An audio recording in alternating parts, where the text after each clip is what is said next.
नमस्कार दोस्तों, बिहार में एक बार फिर राजनीतिक सरगर्मियां तेज हो गई हैं। जहां एक तरफ बिहार एनडीए सरकार में मतभेद दिखाई दे रहा है, वहीं नीतीश सरकार अपनों के ही निशाने पर आ गई है। अब नीतीश कुमार की पार्टी जेडीयू में भारी टूट होगी, इस दावे से बिहार के सियासी पारा चढ़ गया है। तो वहीं दूसरी तरफ तेजस्वी यादव को बिहार की कमान सौंपने को लेकर लालू प्रसाद यादव ने बड़ा मास्टर प्लान बना लिया है। क्या मास्टर प्लान बनाया है आपको डिटेल से बताएंगे। लेकिन इन सब सियासी घमासान के बीच ही एनडीए में शामिल हम के मुखिया जीतन राम मांझी ने एक बड़ा बयान दे दिया है। अब जीतन राम मांझी के इस बयान की खूब चर्चा हो रही है। क्या कहा है जीतन राम मांझी ने, आपको डिटेल से बताएंगे। आगे बढ़ने से पहले इस वीडियो पर एक लाइक जरूर कर दें। चैनल को सब्सक्राइब करने के साथ ही घंटी को बजाकर नोटिफिकेशन को जरूर ऑन कर लें, जिससे कि इस चैनल पर आने वाली नई नई खबरों का अपडेट आपको तुरंत मिल सके। जी हाँ दोस्तों, बिहार में जिस तरह से सियासी घमासान मचा हुआ है, उससे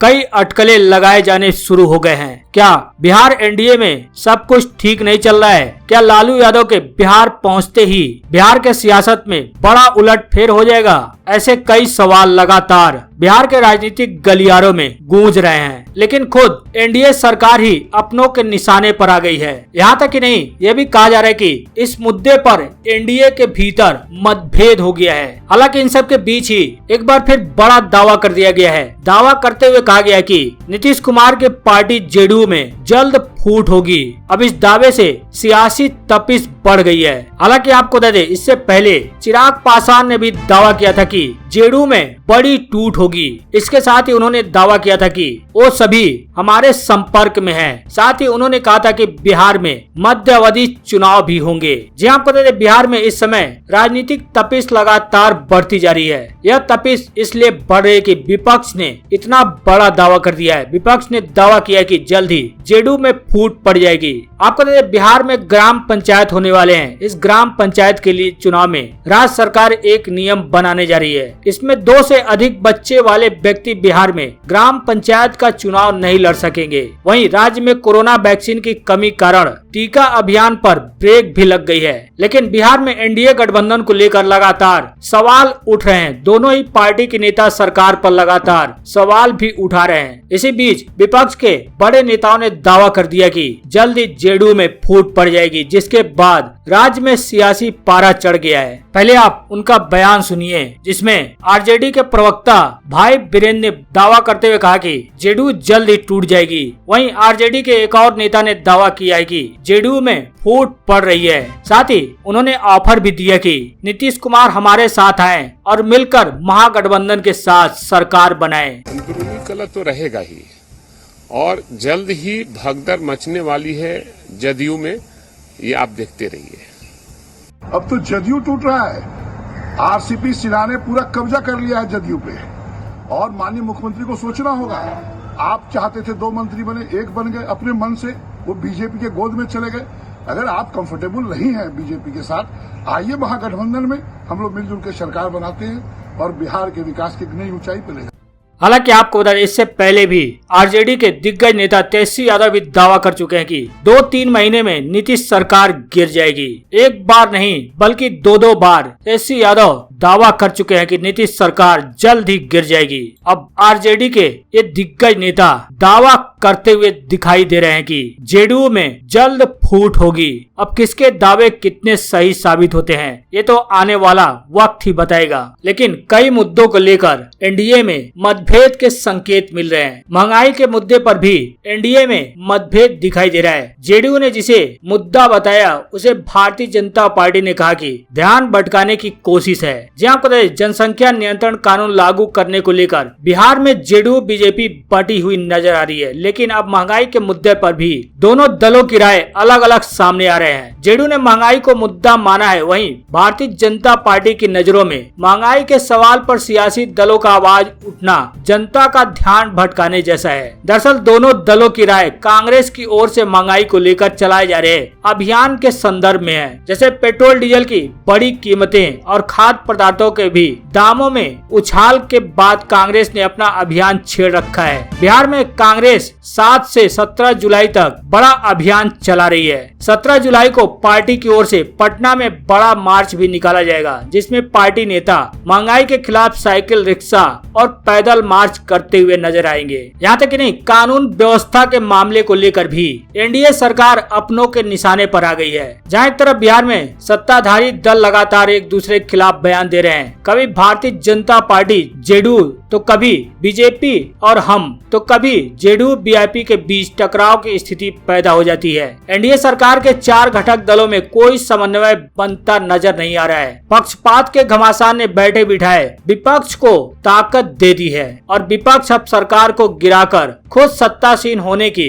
पूरी कोशिश में जुटी हुई है। दरअसल पहले ही एक दूसरे से भिड़े एनडीए के घटक दलों में फिर खींचतान शुरू हो गई है। इस बार भी इसका श्रेय भारतीय जनता पार्टी को ही जाता है। भारतीय जनता पार्टी के नेता सरकार पर लगातार निशाना साध रहे हैं। कभी मंत्रियों पर रिश्वत लेने का आरोप लगाते हैं, तो कभी कानून व्यवस्था को कटघरे में खड़ा करते रहते हैं, तो कभी बाढ़ राहत के दावे को हवा हवाई करार देते हैं। अब उनके बयान के बाद पूरी सरकार कटघरे में खड़ी हो गई है। मुजफ्फरपुर से भारतीय जनता पार्टी के लोकसभा सांसद अजय निषाद ने ही प्रदेश की कानून व्यवस्था को लेकर ऐसा बयान दे दिया, जिससे विपक्ष के अंदर ही उठा पटक तेज हो गई। सांसद अजय निषाद ने बयान देते हुए कहा कि कानून व्यवस्था की स्थिति संतोषजनक नहीं है। उन्होंने कहा कि यह सच है कि नीतीश कुमार के नेतृत्व में सरकार 15 साल से प्रदेश में चल रही है, लेकिन कानून व्यवस्था की जो स्थिति होनी चाहिए वो नहीं है। लॉ एंड ऑर्डर को बेहतर नहीं कहा जा सकता है। प्रदेश में जो सरकार सुशासन के दावे करती है, वो सुशासन जमीन पर दिखना भी चाहिए, लेकिन सुशासन जमीनी स्तर पर दिखता नहीं है। हालांकि जनसंख्या नियंत्रण मामले को लेकर बिहार में लगातार घमासान जारी है। अब मांझी ने भी बड़ा बयान दे दिया है। जी आपको जनसंख्या नियंत्रण कानून पर मुख्यमंत्री नीतीश कुमार के दिए गए बयान पर कई दलों के नेताओं ने असहमति जताई, तो इसे कई सही भी मान रहे हैं। हम के राष्ट्रीय अध्यक्ष और बिहार के पूर्व मुख्यमंत्री जीतन राम मांझी ने इसमें नीतीश का साथ दिया और उनके बयान पर सहमति भी जताई। जीतन राम मांझी ने ट्वीट करते हुए लिखा कि जनसंख्या नियंत्रण को लेकर हम माननीय नीतीश कुमार जी के बयान एवं उपायों का स्वागत करते हैं। बिहार में बच्चियों के शिक्षा का असर है कि देश के प्रजनन दर के औसत बिहार का प्रजनन दर कम है, इसलिए जनसंख्या नियंत्रण के लिए अन्य राज्यों को भी नीतीश कुमार जी के मॉडल को अपनाने की आवश्यकता है। वहीं हम के प्रवक्ता दानिश रिजवान ने कहा कि जनसंख्या नियंत्रण राजनीति करने के लिए सिर्फ है या फिर महंगाई से ध्यान भटकाने के लिए, इससे हमें कोई लेना देना नहीं है। मुख्यमंत्री नीतीश कुमार ने स्पष्ट तरीके से कहा है कि जनसंख्या नियंत्रण के लिए किसी कानून की आवश्यकता नहीं है, एक दृढ़ इच्छा शक्ति होनी चाहिए। महिलाओं को शिक्षा देकर, जो गरीब तबके के हैं उन्हें शिक्षा देकर और विकास की धारा से जोड़कर हम जनसंख्या पर नियंत्रण पा सकते हैं। जैसा कि आपको पता होगा, उत्तर प्रदेश में योगी सरकार ने जनसंख्या नियंत्रण नीति को लागू किया है, जिसमें 2 बच्चों का फार्मूला सुझाया गया है। अब इस पर नीतीश सरकार ने खुद पल्ला झाड़ लिया और कहा कि कानून की कोई आवश्यकता नहीं है, बल्कि लोगों को जागरूक करने की आवश्यकता है। यहाँ तक कि नहीं, बिहार की डिप्टी सीएम ने भी कह दिया कि पुरुषों को जागरूक करने की जरूरत है। पुरुष अगर जागरूक हो गए तो अपने आप जनसंख्या पर नियंत्रण लग जाएगा। हालांकि जनसंख्या नियंत्रण कानून और कई और ऐसे मुद्दे हैं जिस पर भारतीय जनता पार्टी और जेडीयू के अंदर ही एक सहमति नहीं है। अब इन्हीं सब को देखते हुए विपक्ष लगातार दावे पे दावे करती जा रही है। हालांकि आपको तेजस्वी यादव को लेकर आरजेडी के मुखिया लालू प्रसाद यादव ने बड़ा मास्टर प्लान तैयार कर लिया है। जी आपको नेता प्रतिपक्ष तेजस्वी यादव को जल्द ही आरजेडी की पूरी तरह से कमान मिल सकती है। सूत्रों के मुताबिक लालू प्रसाद यादव ने इसकी पूरी तैयारी शुरू कर दी है। संभावना यह भी बन रही है कि कोरोना की स्थिति थोड़ी और बेहतर होते ही लालू पटना पहुंचेंगे और अपनी बागडोर तेजस्वी यादव को सौंप देंगे। यह काम एक बार की जगह धीरे धीरे किया जाएगा। सबसे पहले पहले तेजस्वी को कार्यकारी अध्यक्ष बनाया जा सकता है। फिर तेजस्वी यादव को कमान सौंपने की रणनीति में प्रदेश अध्यक्ष जगदानंद सिंह की बड़ी भूमिका हो सकती है। आरजेडी के अंदर से जो खबरें निकलकर सामने आई है उसके मुताबिक आरजेडी के अगले संगठन चुनाव से पहले इसकी शुरुआत हो सकती है। आपको बता दें, आरजेडी में राष्ट्रीय अध्यक्ष का चुनाव हर 3 साल पर होता है। अब यह चुनाव 2022 के नवंबर में होना है। इससे पहले तेजस्वी यादव को सांकेतिक रूप से कमान सौंपा जा सकता है। हालांकि वहीं आरजेडी के मुखिया लालू प्रसाद यादव और तेजस्वी यादव ने एक बार फिर नीतीश कुमार पर जमकर हमला बोला है। जी आपको बता दें, राज्य की कानून व्यवस्था को लेकर पूर्व मुख्यमंत्री लालू प्रसाद यादव और उनके छोटे बेटे तेजस्वी यादव ने नीतीश सरकार पर तंज कसा है। दोनों ने अपने ट्विटर हैंडल के माध्यम से राज्य सरकार पर निशाना साधा। राज्य में विधि व्यवस्था की लचर स्थिति पर सरकार को घेरा है। लालू प्रसाद यादव ने लिखा कि बिहार में महज 120 दिनों में अपहरण के 3565 मामले दर्ज हुए हैं। जनादेश का अपहरण करता ही इस संगठित अपराधियों का रोल मॉडल और संरक्षक है।